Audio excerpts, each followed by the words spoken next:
What's up, everybody? Going live with Alexandria in a few minutes. I got my notes here. Get ready for more. You know what? I want to copy. We're back. And this link. Page. What's up? What's up? 10 comments. Welcome to Make Your Money Work. What's up? What's up? How you doing? Can you hear me okay?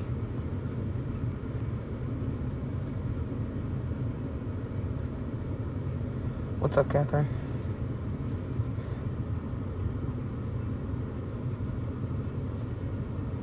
Pin comment. Cool. Alright, cool. We getting started here. I've pinned the link. What's up, Kath? Kath, can you hear me? I have my AirPods in. I want to make sure you can hear me. And I got my mask on. Just want to make sure sound is okay. Can you hear me? It's going to be important.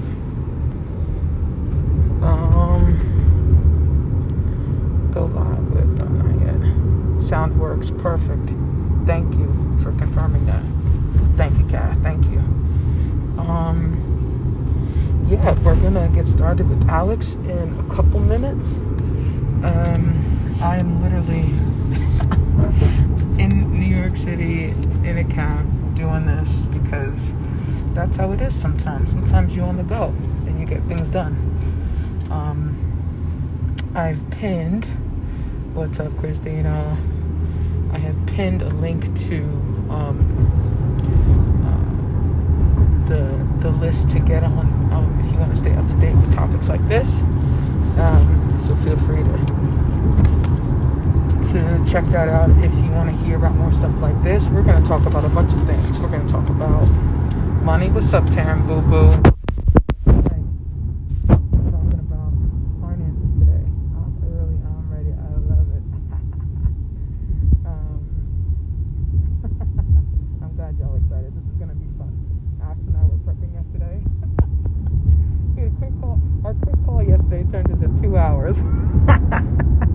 Christine, I don't know if that's how you and Alex talk, but man, we can't talk for less than an hour. Never, ever.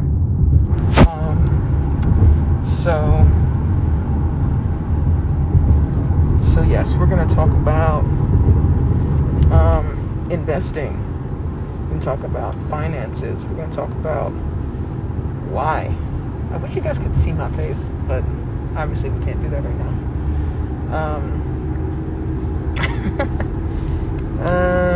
We're gonna go through a bunch of things. We're gonna go through side hustles, and here she is, lady of the hour.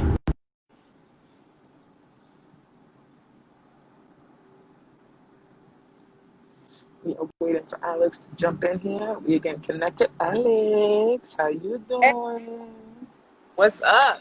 What's up? You can hear me okay? I can hear you good. You're masked Okay, up. good. That's Girl, I'm messed up because I'm literally all busy. Hello, Mr. Z, Robert Z, how you doing? Yusef, what's up, man? Well, I am in a cab because, you know, weekend life. I try to keep the schedule loose, and I'm in transit right now, so that's how we getting down. I love it. Awesome. Yeah, Your thing, getting your makeup did. My mom called me dude. like, Becky's getting her makeup done. Are you getting your makeup done? I was like, no, that's No, Flynn. That's no. I wasn't getting my makeup done. Flynn is practicing prosthetics, so she had to practice putting a cut on me. So it wasn't a full face of makeup. It was literally just for the cut. It actually looked pretty sick. it's Like, yeah. When I sent it to you, I was like, shoot, let me tell her it's makeup yeah. because you can't tell at first. This is my current situation, and I was like, what? Yeah, I didn't mean to scare you. I was like, wow, that actually looks really real. So, um, Mama Z's in the house. anyway, yeah, Mama Z's here. Yeah, Mama Z. I'm, I'm sure Papa C is not too far. Yeah, Um, probably watching it with her. yeah. So what's up? Yeah. Yeah, so I was, just chatting with the people, telling them we're going to talk about financial advisors, why we invest, investing in general, side hustles, all that good stuff. And one of my favorite topics, which, we'll save for later. But what's up, Random Pan? Um, yeah, so let's get into it. So basically, this is I am Becky. This is Alexandria, Hey. and we're just going to have a conversation that hopefully people will find value in. I've also pinned Papa Z's here too. We knew that. We knew that. Um, I've also pinned a link to the list if you want to get on to just stay up to date with more conversations like these. This is just general topics to talk about, things we think people should know about in terms of finances. So this is make your money work, and here we go. So, Alex, one of the things we were talking about yesterday was financial advisors, right? So you had a recent experience with a financial advisor.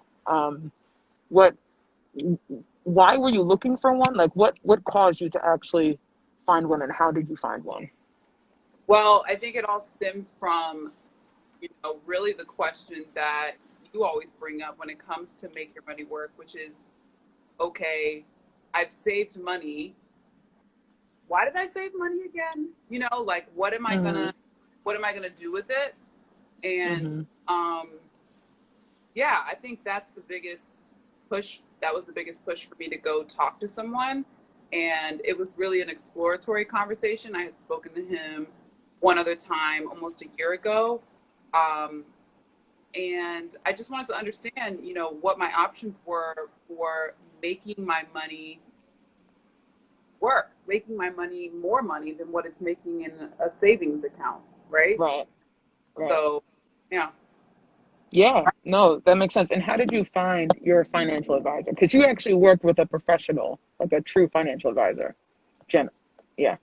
Yeah, so I'm in a little bit of a unique situation where, I work for the Coca-Cola company, and with that, they provide a financial advisor on the headquarters base, like at the headquarters base, and so it's kind of accessible. And quite frankly, my previous supervisor, she talked to me about it, and she's very senior in our company, and I respect her and I respect her opinion, and so that's what really made me think like, okay, maybe I should just go talk, get an idea, because it's kind of scary when you don't know, you just Yeah. don't know, and then you don't want to show that you don't know, Mm-hmm. So Mm-hmm. Mm-hmm. Mm-hmm. And also, what I find is when I talk to people about money is that it's like you you want to know how much money I make? Usually a lot of these things are kept private and kept on the low.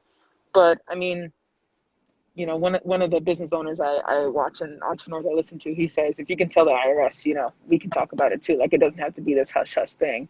Because then you get to put goals out there and you get to hit them. So it's good to talk about them. for sure. To a certain degree, of course.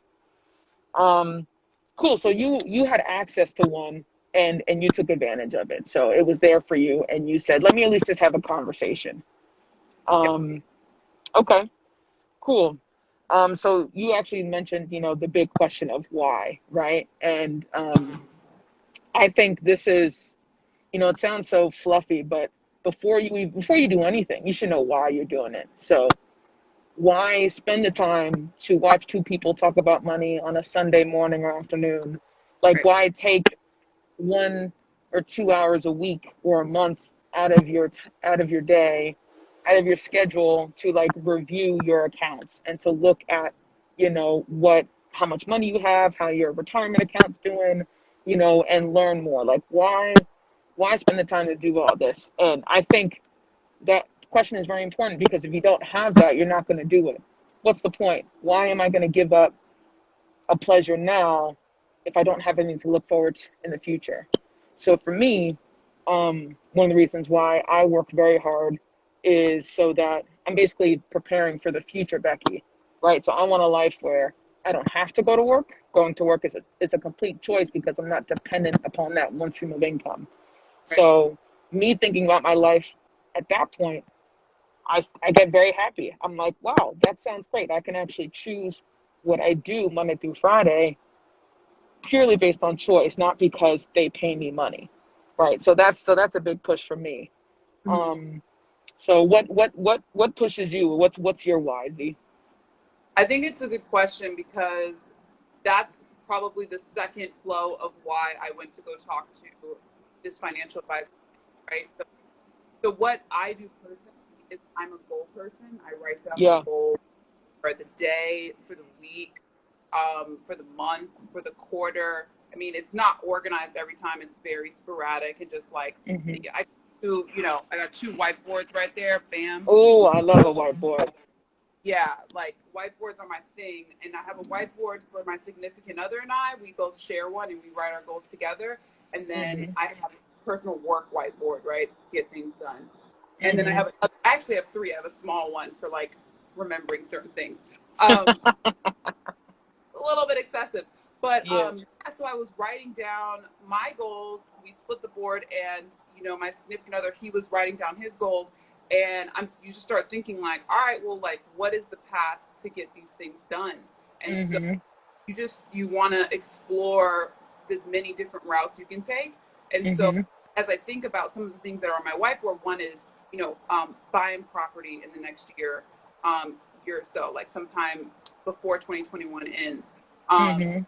saving a certain amount of money by the end of the year, Hmm. because I really feel like the first thing that needs to be done is write it down. It's almost like the law of attraction. Like, let's write it down, Yep. and you're going to constantly be looking at it. So you're going to constantly be pushed to to start accomplishing these things. Hmm. But to answer your question, those first really buying property is why I am saving money, um, Hmm.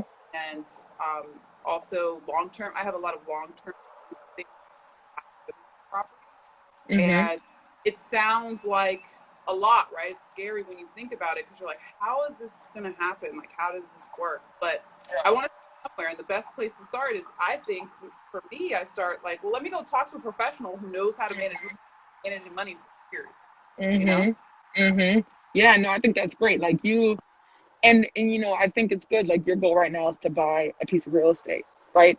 And by the time you're actually able to afford it, that may change, and that's okay because at least now you can say, I can go through with it, or I don't have to. Maybe I'll do something else with the money. Even if your goal is, and we were talking about a little bit about this yesterday, even if your goal is to buy a fancy car, like generally, that may not be the best if you're like just starting out, but put that as your goal. Like if that's your goal, Right? write it down and take steps toward that. Because you know what? If you accomplish that goal, now you have enough money to buy a fancy car, and you can choose at that point to buy a fancy car or do something else with it. So Absolutely. yeah. That makes sense of like, I actually have a shared savings account for um for travel, right? So Yeah. I just accumulate whenever I feel like it. I put in this much, and then Ibaji puts in this much. We match, so Mm, that when we travel, it's not like, oh my gosh, like, how are we gonna save all this money really quickly? yeah. It's like, no, we started. So yeah, Yeah. yeah, Yeah, that's smart. You have a system. You have like yeah, instead of saving all at once, for a trip, you save a little bit throughout the year. That's great. That's really yeah. smart that you did that on your own. What I find a lot of people do is, maybe not a lot of people, but um it's the habit of saving, I think, is actually very important. I'm glad you brought that up because what some people do is say, oh, like when people fill out their payroll taxes, like let's say they get a new job, or they say, oh, I want the government to take as much money as possible so I get a big refund. And it's like, because that's like their savings. And I'm like, well, Mhm. I see what you're saying, but if you're relying on the government to save for you, you're not you if you need to get in the habit of saving money for yourself. Like you need to get in the habit of doing exactly what you do, which is get money and put it to the side. Not get money, give it to the government, let them hold on to it for 12 months and then give it back to me when I file my tax return. Right? That is a way of saving, but to me, I think everyone should take ownership over their own finances and not rely on anybody, including the government, to help them save. Like that's a So, habit people should have. so what do you think? Like, what do you think are some really good reasons to save money? I mean, honestly, it's whatever you want. Like, so for you right now, it's buying a piece of real estate. For me, Mm-hmm. there's more of a, because that's my goal is financial freedom essentially. How do I do that? That gets a little more complicated. Not complicated, but there's more steps to it, which we'll talk about in a few.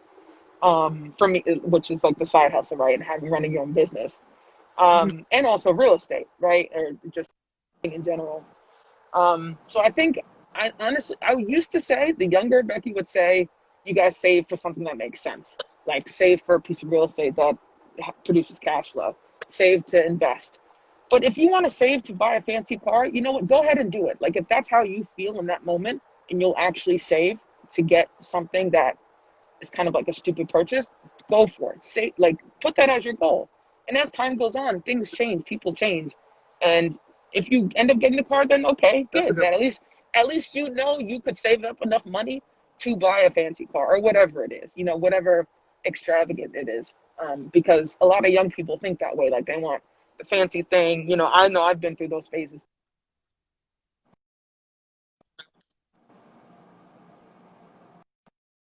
Find what they're interested in, and just use that as fuel. Whether society says it's okay, whether the older version of you will say it's okay, just if that's what you're feeling, then I'll go for it. So So figuring out what people want. Yeah, what do you think about a 401k, and what do you think about like that was a conversation, I yeah, had quite frankly, like my tribe, my parents, my people, like when I yeah, first started getting into corporate America, and I know some of my yeah, peers were not trying to save for their like with their 401k. Like, what yeah, are your thoughts, and like what do you think people, should be contributing, especially people in the millennial age bracket? Like, yeah, what are your yeah. So 401k is related to the stock market, right? So your 401k is essentially a vehicle, right, that allows you to save. So this vehicle in particular is for retirement. So you're literally investing for yourself at age like 62, right? So I think it all depends, right? If the general rule, which I think is a good rule, is that if you have a company that offers a 401k and matches up to a certain percent, you should do at least that, right? So let's say you work at a right? company and they match up to 5%.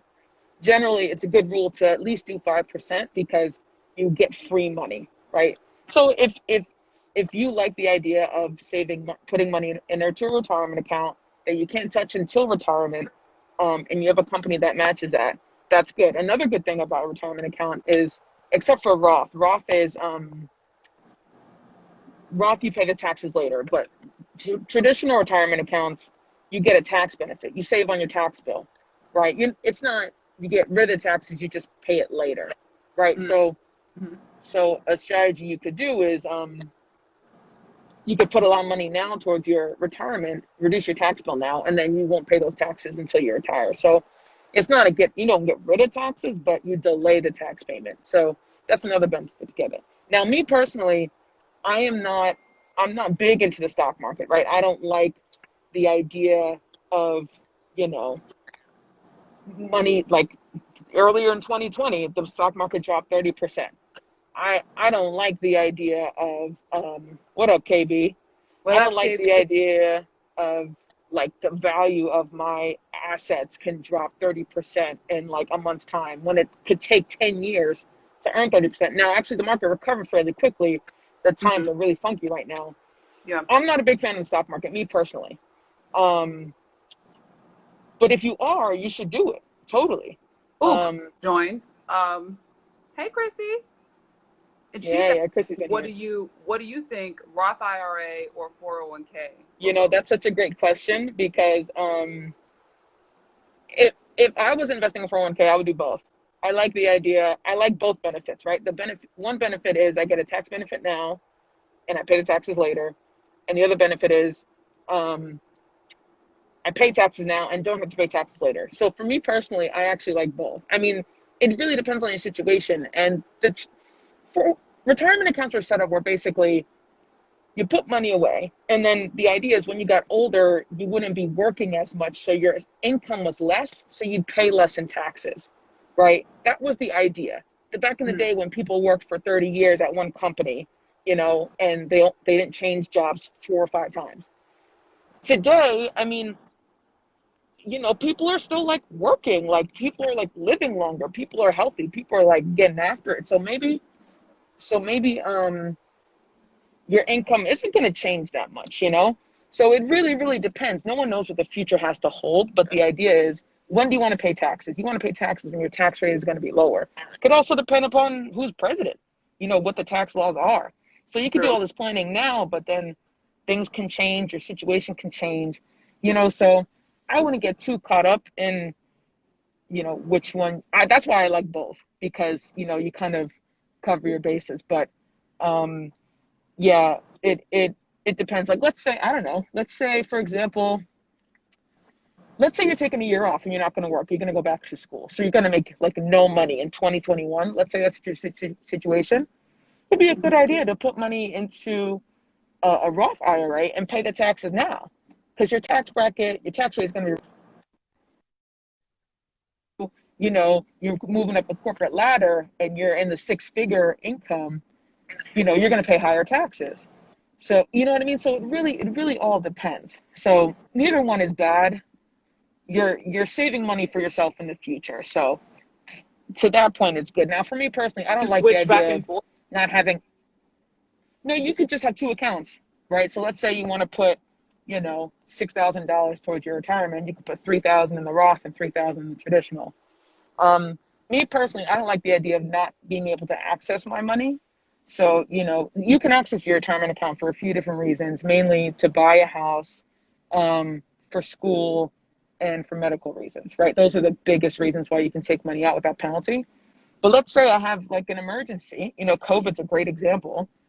And in order for me to withdraw my money, it would be a 10% penalty. So I don't like that idea, and they do that because they want you to save it and not touch it, which I get. But at the end of the day, it's my money. I train myself too. I'm not, just out here doing reckless things. Like I've been training myself and researching and educating myself, so I feel comfortable taking money out. Now, there are certain people I would say put as much money in the 401k as possible, because you are irresponsible and you should not have access to funds to, really bump that account up. And even if Yeah. you are responsible, maybe you'd want to do it anyway because you like the idea of having money you can't touch until you're 62. If you like that, then do that. So it really all depends on who you are. And that's why it's important to think about these things and not Right. just do necessarily what your parents did, because maybe you're different than your parents and you don't want to do exactly what they did, you Right. know? So, so that's what I'd say about that. So, okay, so I think that was a really good, I think, synopsis of 401ks. So I think ideally speaking, it's it kind of sounds like you're saying it's up to you on which type of 401k you want to use, but would you agree that people our age should have a 401k?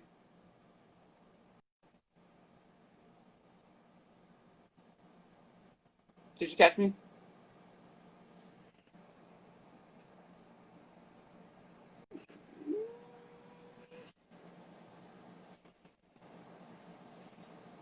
Bet. That's, yeah. So that's why I don't have one, because I'm doing research and investing in real estate that produces cash flow every month. But if like, you're a perfect example, Z. Like, you working hard in corporate America, you're doing your thing.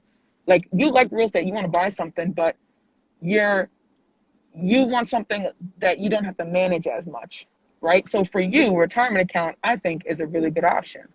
Um, Especially like a fund or an ETF or something like that. Um, that kind of, uh, allows you to invest in a bunch of different things all at once. So yes, I do think people should have some sort of savings for sure. And I think a retirement account is a great vehicle. Just know what you're doing, know what it is, know you can't touch it, know that it, even if even if your company's doing great, the stock market crashes, your value will crash too, even if your company's making money. That's the other funky thing about the stock market. It's not, oh, the company's doing really well, so the stock market's going to go up. Not really. It's a funky thing. Generally, I follow Warren Buffett. Um, you know, he says buy the S&P 500 and don't look at it. So if I was going to invest in the stock market, I would follow his advice. I wouldn't try to day trade, which is exactly what I think you want to do, Z. That's what we were talking about yesterday. You Mm-hmm. want something you don't have to manage on a regular basis. Just buy something you know long term is going to be good and keep it that way. I think, okay, so I think we could talk about that for a minute because that I think is really popular right now. Day trading Oh is God, especially with the Robinhood app. I know I yeah, have the Robinhood app. A lot of people I know have it. I think it's the thing, and I've done a lot of research actually this weekend, just trying to understand the stipulations of the app and you know what exactly is there a catch behind it and all of that stuff. So like what are your thoughts on, you said Warren Buffett is not a fan of day trading. um right. what do you think? I think so. The Robinhood app is basically just an app where you could trade for free. And the way you trade for free, though, is you have to make sure you select like trade at this exact dollar figure. I used to use Robinhood. I've been using it a couple of years.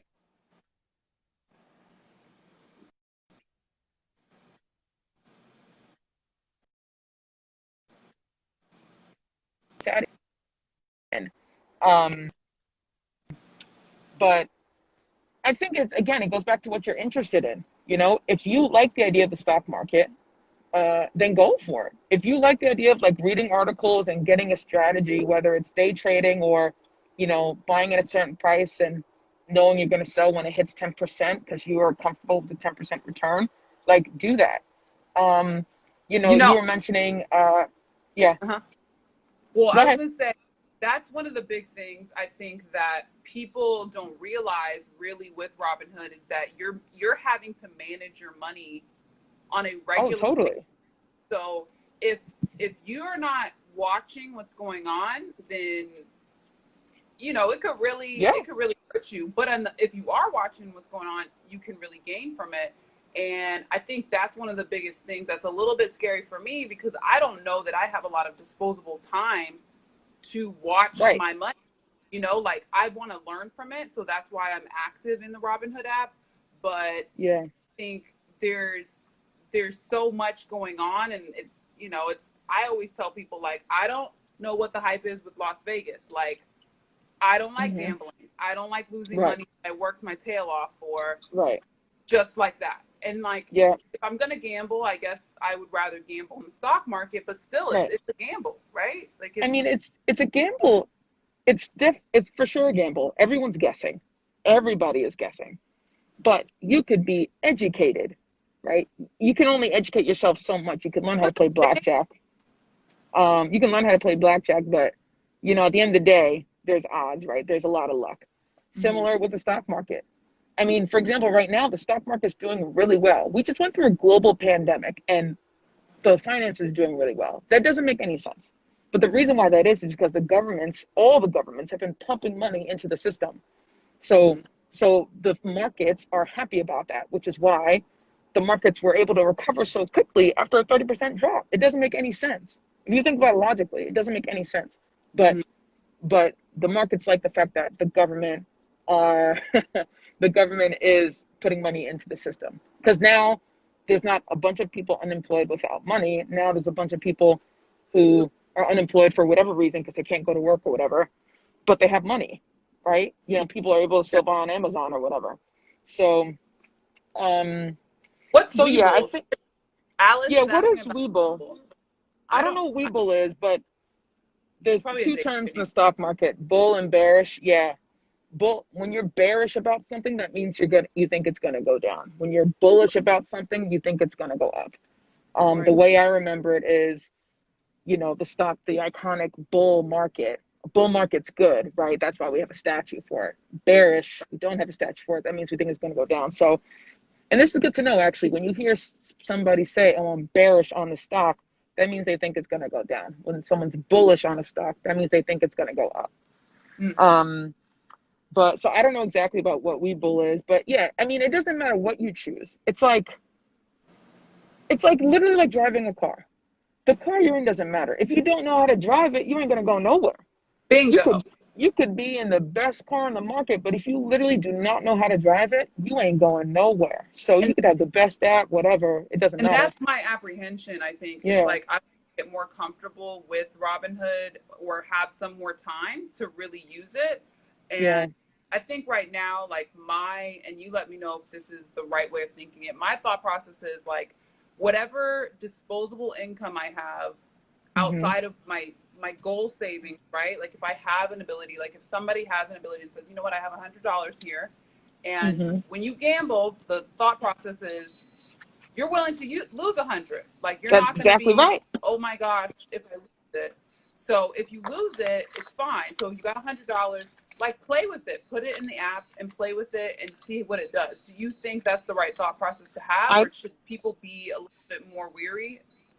I think absolutely. You know, when I was in college, I used to ask my mom, like, how do I invest? And she said, oh, just make like a fake portfolio and pretend to invest. And I did that, but I didn't care about it as much because it wasn't real. It was all fake. But then I invested $100. I bought like 10 shares of a $10 stock. That's $100. And I paid so much more attention, even though I was playing with like $1 million, I'd say, thank you so much. Have a good day. Even though in my fake portfolio, I was playing with like, you know, let's say $1 million, but it was all fake money. But that $100 real money, that made me pay so much more attention, and I learned so much. Right, Um, so yeah, I think, but like you said, Z, do not invest anything if you can't lose it, right, right? mhm, You have to be able to live the life you want to live without that money. Number one, you shouldn't touch it. Like when you invest money, you're not going to be able to touch it anyway. right. Also, if you invest $100, it might go down to zero. So you have to be willing to be Bingo. okay with that. Um, so yeah, definitely that's a good point. Whatever money you invest, you should be able to lose and still be okay. Um, and yeah, I mean, in terms of Taryn asked me about the Acorn app. Taryn, I think is that an investing app? There's another app that like takes the change and invests the extra change for you, whatever. It's honestly whatever app you want, whatever car you like to drive. Find the car you like to drive. I like Robinhood because you can trade for free. A lot of these apps cost money. So when I was first trading, I was using what's it called? TD Ameritrade. It costs $10 every trade. So when I bought $100 worth of stock, it cost me $10. And then I made a $10 profit, which is 10%, which is really good. I Mhm. sold and it cost me $10. So I lost $10 trading on TD Ameritrade because of the fees. So when you're beginning, it don't make any sense, right? So that's why Robinhood is good because you can trade for free. So any vehicle app, Robinhood, I don't know if Acorn does this, any app you can trade for free, that's what you want to use, I think, especially if you're beginning not with a lot of money. And not, oh yeah, you're in New York, girl. Yeah, Um, sorry, I'm in Coney Island right now. um, I'm at the famous Nathan's Coney Island right now, man. nice, nice. Um, no, but one thing I was gonna say, I think that people, and we'll move. I want to ask you another question about side hustles and stuff like that. But one thing Yep. I think is important for the audience to know is that when you do invest, you need to be aware of capital gains, because people think that, okay, I invested X amount of dollars, and if I make quick money, then I get all the money. No, you have capital gains depending on your income. And I think that's something you could literally Google and you can become familiar with, because capital gains come into effect. I think, and correct me if I'm wrong, Becky, it's like the first year. Like if you decide to pull your money out that you made or that you invested for a certain stock before a year is up, then you're gonna incur capital gains. Girl, I'm smiling right now. You can't see it. Maybe you can see it in my eyes, but I'm smiling right now because you're going into my favorite topic, which is taxes. You're so you're talking about capital gains. So here's basic, right? And we're gonna keep this conversation basic. You get a little advanced now. You get a little deep. Um, but rich people are rich because they all their income is made off of investing. Basically, America, the tax code since like the beginning, basically, right? It encourages income made off of investments. For whatever reason, that's the way it's been. So capital gains is a very important term. Capital gains tax is lower than your tax. So when everyone goes to work, our 9 to 5, we get taxed at a certain rate, 20%, 30%, depending on how much money you make, right? And obviously depending upon the year. Capital gains is always lower. Mm-hmm. So if you make 100 grand at a job, you're going to get taxed 30%. If I make 100 grand off of investing, I'm going to be taxed 15%. So that income is better. That income is better than the 9 to 5 income. And that's honestly, why the middle class gets screwed a lot of times, because they do what they're told. They go to school, they go to work, they get a job, they make money, they put money in a retirement account. But Yep. along the way, they don't learn the rules of no one taught me capital gains tax, not my parents, not my Right. school. And I went to good schools. And no one taught me about capital gains tax. Yep. Actually, that's not true. I probably learned it in my tax class at Fordham, but I had to learn it in a specific tax class. Well, You should know. I went to an Yeah. accounting class with you, and they did not mention anything about capital gains. At least I can't remember. I mean, come on, man. Like, so you're talking about. So you're talking about when you earn money on your investment. So let's say you invest $100, you make that 10%. So now you're at 110. That $10 will be taxed at capital gains, and now there's short term and long term, right? So long term is taxed at a different rate than short term. I think that's true, but it's separated differently on the tax return, which I'm assuming that means it's at a different rate. I have to look. The rules always change, right? That's why you need a good tax accountant that keeps up with this stuff. But yeah, there's short-term, long-term gains, no, there's short-term capital gains and long-term capital gains. So yeah, and that's in the stock market, and similar to like any asset. Well, I don't want to say any asset, but real estate too. It's taxed in a similar way. America loves real estate. America loves real estate, and again, this has been going on for a long time. There are so many benefits to real estate, like.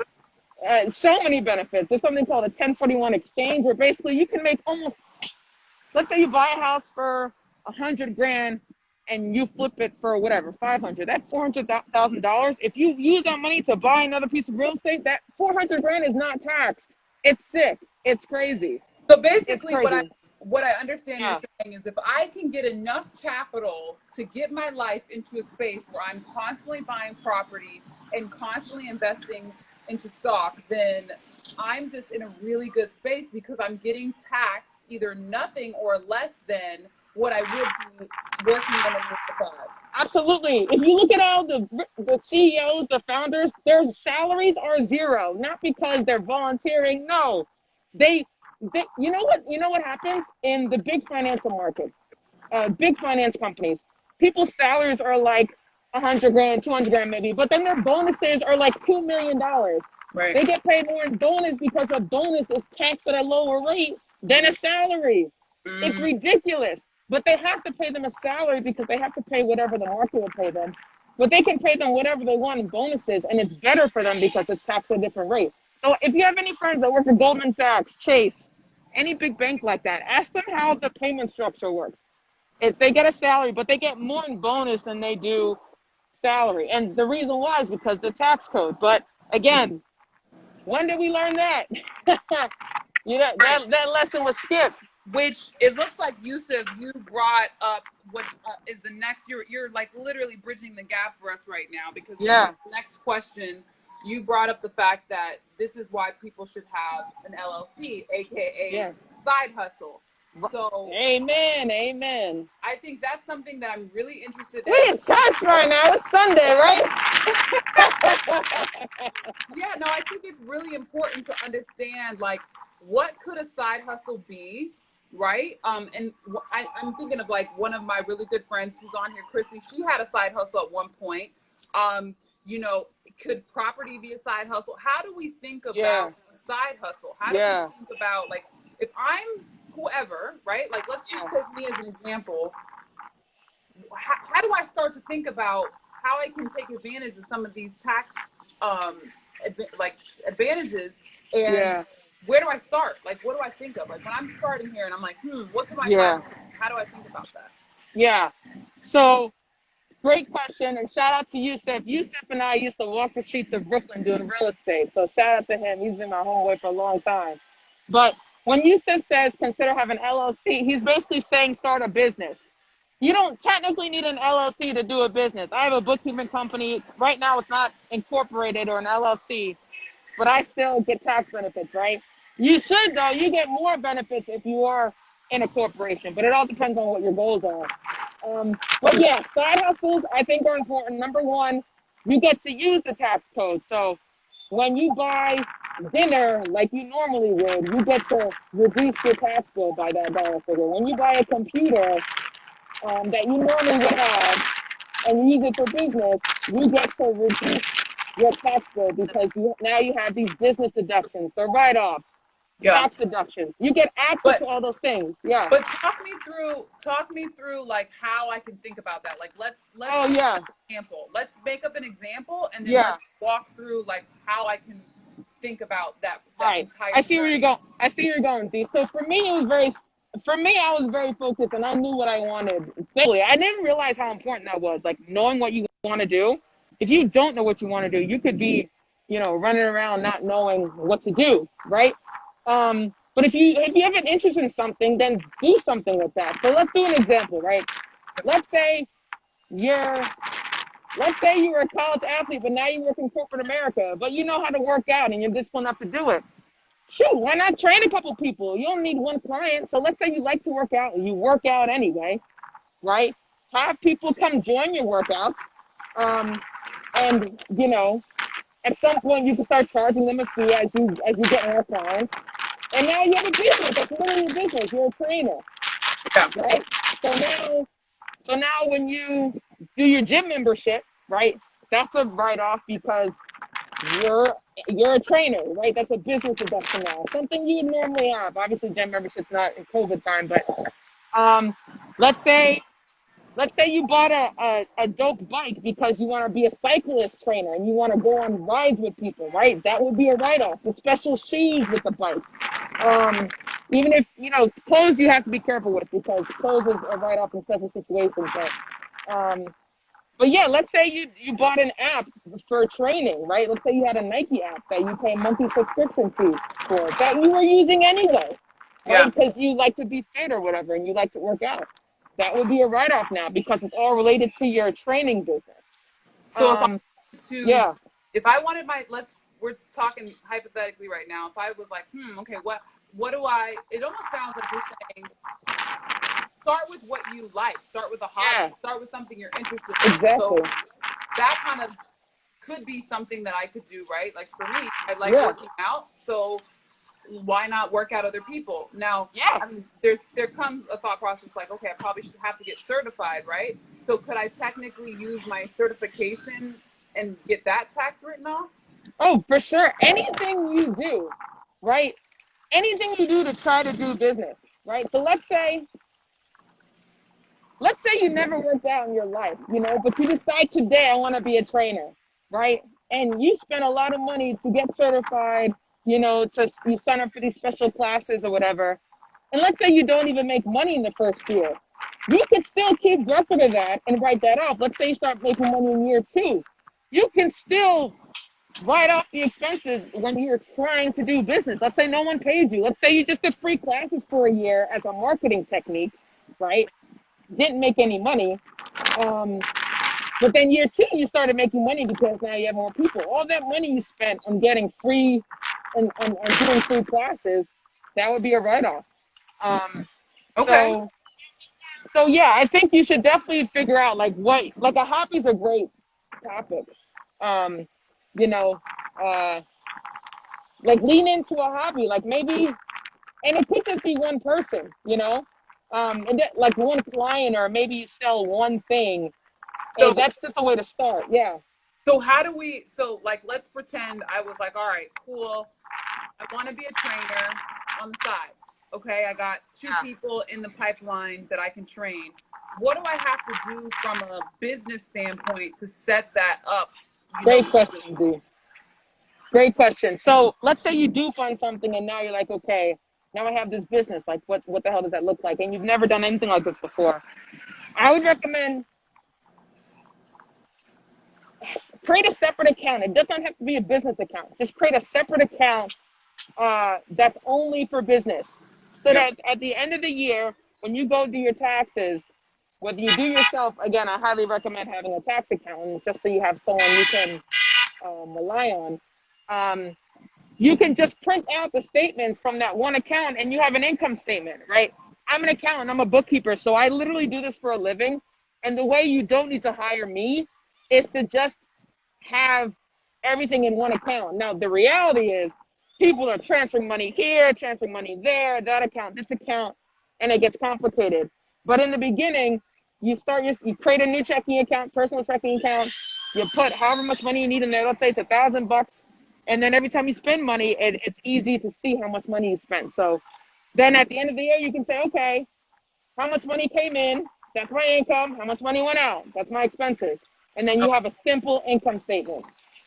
So Um, would you say like you have a separate debit card for that, almost like your exactly. So debit with that card? separate checking account, you get a separate debit card, Okay. right? You could also use a credit card to track expenses, and actually, a lot of credit cards do a better job of actually categorizing expenses. But the trouble with that is you can't account for the income, right? I mean, You you can account could for what? the income, right? Because a credit card is only money going out the door. That's Yeah. why I recommend a checking account. Like, I guess the next level of that would be you could track expenses on one credit card, nothing personal, only business on that one credit card, and then have a separate checking account that collects money. So you could look at your checking account to see the income. That one checking account can pay that credit card and just have it exclusive. Just have something exclusive for the business. So when you do start side hustling, you can see exactly how much money you spent for that But side hustle rather okay, than it all in one account and you got to go through and say, oh, this was for business, no, this was personal. That's a right. headache. That's a That gets headache. You messy. have No, to that makes hire sense. me to go through that, and it's not worth it if you can be more organized to do that. So, Yeah. okay, I understand that I need a separate business account, but is there anything I have to do? Like if so I think there's an idea of that I could create a specific LLC, or like, do I need to let anybody know that I technically have this company and name it? No, so literally, okay, literally you can just decide to do business. You don't have to let anybody know. When you create an entity, you do. But in America, you can decide, I'm going to start training people. And when I collect money for training people and have expenses, that is my business. On your tax return, it's on Schedule C, profit and loss for business. You do not have to have an entity. If you do create an entity, you actually do need to put it in the newspaper and you get a lawyer or somebody to do it for you. I recommend always using professionals. Um, you if you have an entity, it's different, right? And that's when there are steps, but then you hire someone to help you. Like, I don't know the steps off the top of my head, and every state is different too. Like in New York State, you're required to put it in a local newspaper for like 3 or 4 weeks. But But in other states, decipher that's not a whether requirement. Huh? how do you decipher whether you want to become a entity or just have this as a quote unquote side hustle that you Great question. do during your tax period? Great question. I'll share you my experience, right? So I am well versed in taxes. I understand a lot of this stuff. And my bookkeeping business is a sole proprietorship, meaning it's no entity. When people write checks, they write it out to Rebecca Peters, personally me, right? It's accounted for as a business. So um, I could go to a bank and say, hey, I've been running a business for the past 3 years.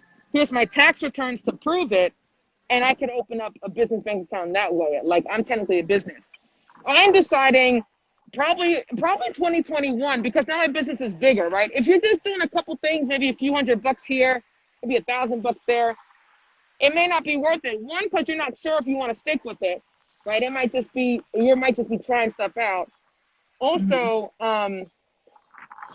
Also, you may not be making a lot of money. Like let's say you start a business in December, and remember what I told you yesterday, Z. If you need to make money 3 out of 5 years, right? You can't lose money forever and call it a business and just write a bunch of stuff off. At some point in time, you have to show a profit. Otherwise, the government's like, this isn't a business, this is a hobby, right? So let's say you decide to start a business now, and you know it's going to be a while before you can make money. maybe you don't claim all the expenses in 2020, so you can have 2021 and 2022 to have like losses, and then 2023 you actually make money, right? So Yeah. that's another important thing too. Um, Yusuf is a lawyer. I was gonna call you out, but I'm glad you added value, man. When you create your entity, make sure you understand your tax liability. And then now Yusuf is going another level, right? You can create an LLC but have a tax as an S corp, and that's why you need a professional.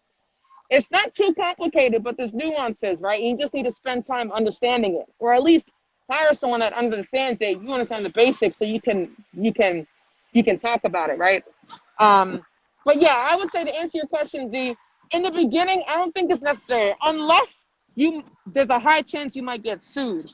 The biggest reason why you get a liability is to cover yourself, Yeah. right? So let's say, I don't know, let's say you're a physical therapist and you're like working on people's bodies and something goes wrong and they want to blame you for it. Maybe there's some industries you want an entity just to protect yourself. And Yusuf, maybe you could talk. You would probably know more about that than I would. But the biggest, maybe that's a big reason why you get one. Now, as a bookkeeper, I'm not going to people's houses. I'm not.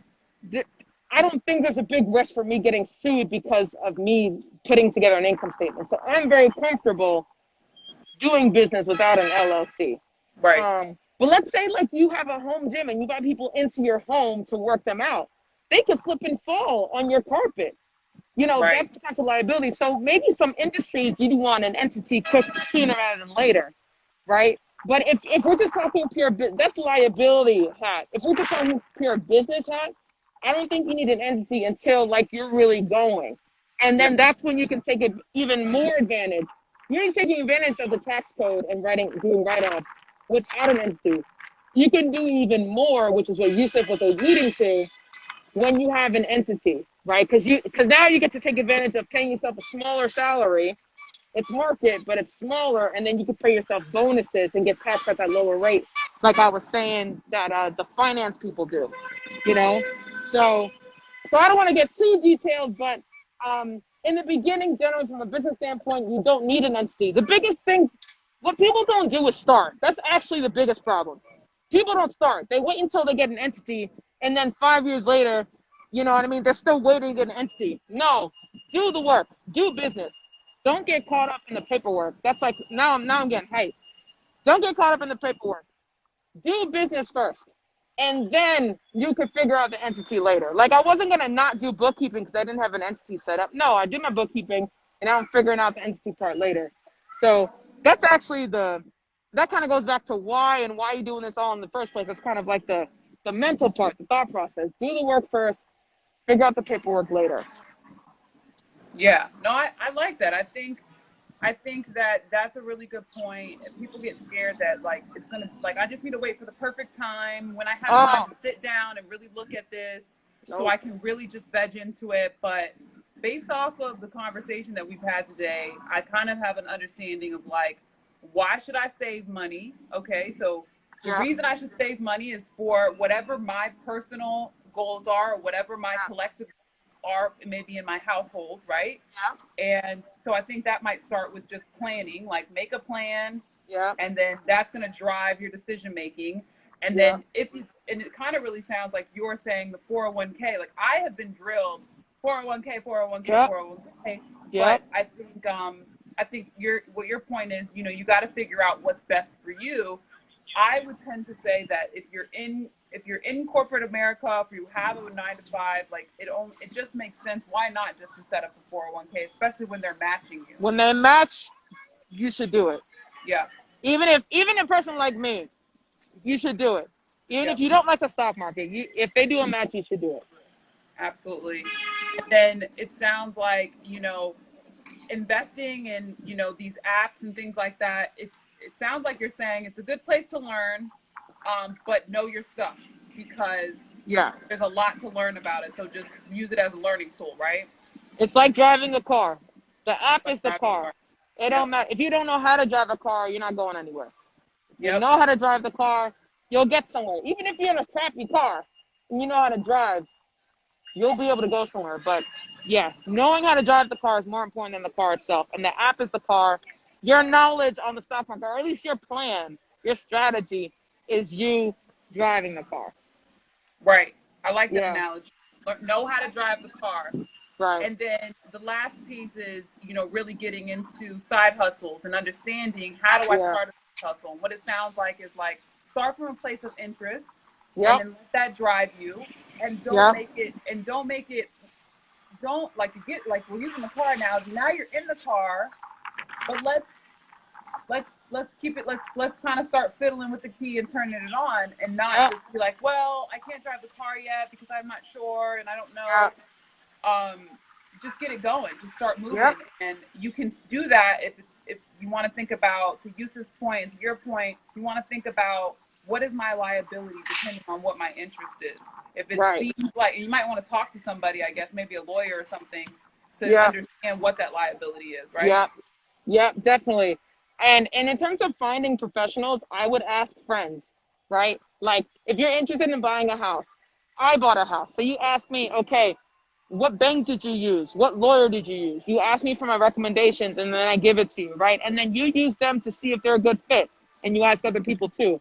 So Right. when looking for a lawyer, there's all different types of lawyers. So you got to ask someone, hey, I'm looking for the specific lawyer. Who did you use? Did you like them? Do you recommend them? So that's how I recommend finding people. Um, and yeah, the side hustle thing, I think you're saying it perfectly, Z. Start with your interest. Start with what you're interested in for. And also when you're, it's funny, when you're going down this list of doing all these things and you're like, what the hell am I doing this for? You got to go back to the why. That's why that why is so important, because it's kind of like your anchor. Why Mm-hmm. am I spending my Saturday working people out? I usually work out for an hour, but now I'm working out for 4 hours. Why am I doing this again?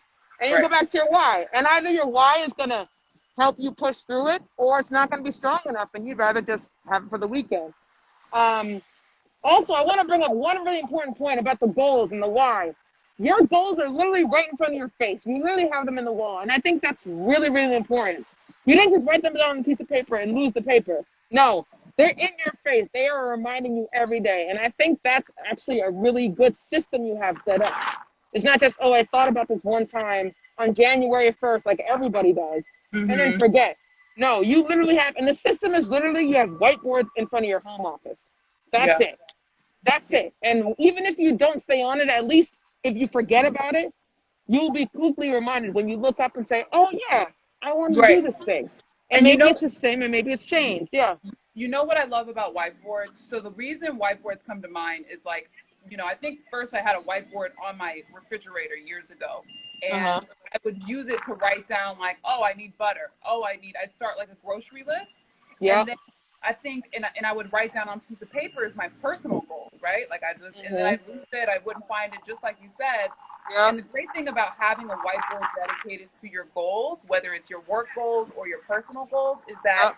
number one, they're always evolving. So if something doesn't make sense, you can Mm-hmm. evolve it. You can be real with yourself and say, "Oh, I want Yep. to save, I want to save 50K this year." And then you're like, "Wait a minute, Yep. am I on track to save 50K? Yep. Let me reevaluate and change that." And then second, you can add to it. You can easily add and be like, "You know what? Something else that I know I can do. I can read 5 books by the end of the year. I know I can Yep. do that. That's something I'm going to do, and I'm going Yep. to read 5 books on a specific subject or whatever." So Yep. I am such a huge proponent of whiteboards. I think everyone should have one. Like, Yep. it is literally like, we gifted my significant other, Ibaji's brother. He just moved into a house. We gifted him a whiteboard because we just Good. think like everyone should have a whiteboard. I'm a big fan of the whiteboard. In fact, one of the first things I did when I bought my house is I painted one of my walls with whiteboard paint. Oh, So I I had didn't a whiteboard. know this. Yeah, I had a whiteboard wall. Yeah. But Oh, anyway, we that's so literally have a cool. minute left. Instagram's going to kick us off in a minute. But this has been wonderful. We didn't even talk about real estate that much, which is my favorite topic. But I have a feeling we're going to be doing more of these. So if you want to stay up to date, I pinned the link. You can get added to the list where we keep everyone up to date. And I actually recommend you staying in tune with the list, because it's also another reminder. We do monthly meetups like this. We used to do them in person, but now we're doing more digital stuff, obviously. It's just a reminder, hey, maybe it's time to talk about finances, or at least maybe it's my reminder from Becky and Make Your Money